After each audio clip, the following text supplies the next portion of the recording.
Ridwan dari Universitas Sari Mutiara. Di sini saya akan melakukan penyuluhan penyalahgunaan najah pada remaja. Oke, saya akan memulainya ya, Dek. Ya.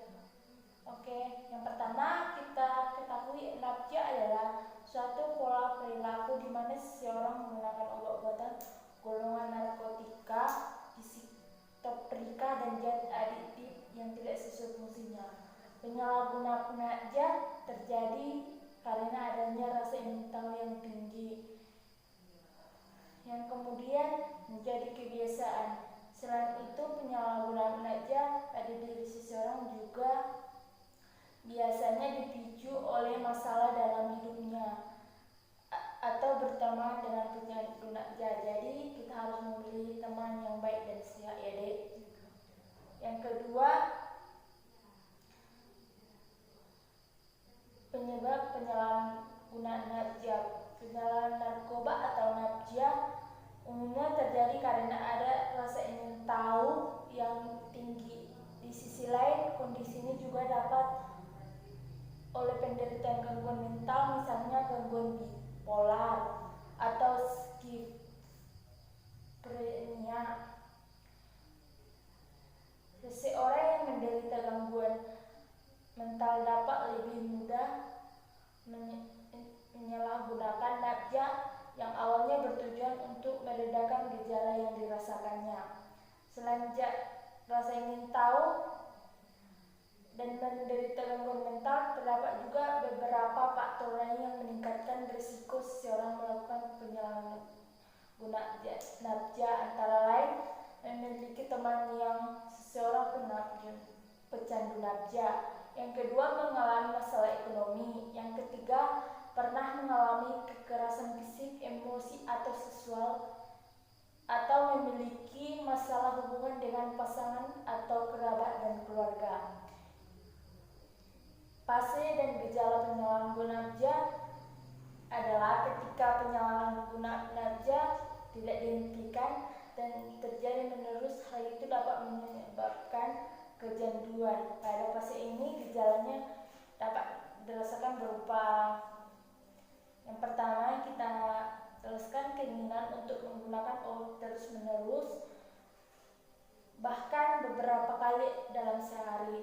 Yang kedua, muncul dorongan untuk menggunakan najah yang bahkan mampu mengaburkan pikiran orang lain. Seiringnya berjalannya waktu, dosis yang digunakan akan dirasakan kurang atau muncul keinginan untuk meningkatkannya. Yang keempat, munculnya kebiasaan untuk selalu memastikan bahwa najah masih tersedia.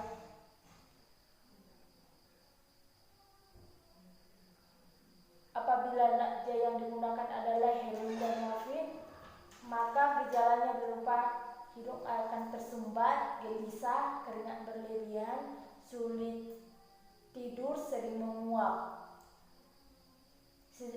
Setelah gejala putus obat dapat memburuk. Beberapa gejala yang dialaminya adalah diare, kram perut, mual dan muntah, tekanan darah tinggi, sering merinding, jantung berdebar, penglihatan kabur atau buram. Sedangkan apabila najahnya yang disalahgunakan dalam kokain, maka gejala putus obat yang dirasakan dapat berbeda. Beberapa di antaranya adalah depresi, gelisah, tubuh terasa lelah, terasa tidak enak badan, nafsu makan meningkat, mengalami mimpi buruk dan terasa sangat nyata, lambat dalam beraktivitas. Jadi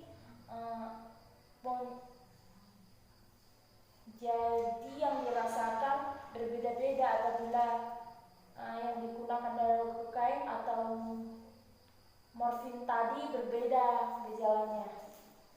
Yang ketiga,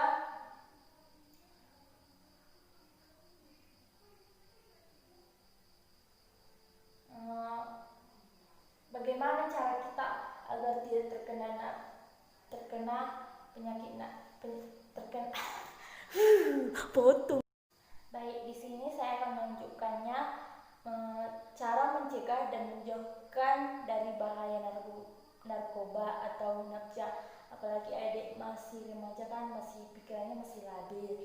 Jadi cara mengatasinya kita lakukan jalani komunikasi sejak dini sosial bahaya narkoba. Adik harus ketahui apa itu narkoba dan caranya untuk menjauhinya. Jadi supaya adik tidak terkena narkoba, adik harus melakukan hal-hal positif. Fokus pada hal yang positif seperti yang tadi saya jelaskan, mencontohkan kebiasaan yang baik. Kebiasaan yang baik seperti kita melakukan hal-hal yang baik seperti sekolah gitu. Yang keempat, terapkan peraturan di rumah. Adik harus mengikuti peraturan di rumah seperti berteman yang sehat. Yang kelima, ciptakan keharmonisan keluarga. Yang keenam, hadapi masalah dengan cepat, bangun ikatan emosional. Yang ke-8, berikan contoh kasus yang nyata. Dan yang ke-9, adik harus pilih teman yang sehat, jangan bergaul yang harus pandai-pandai memilih teman lah. Oke, terima kasih adik.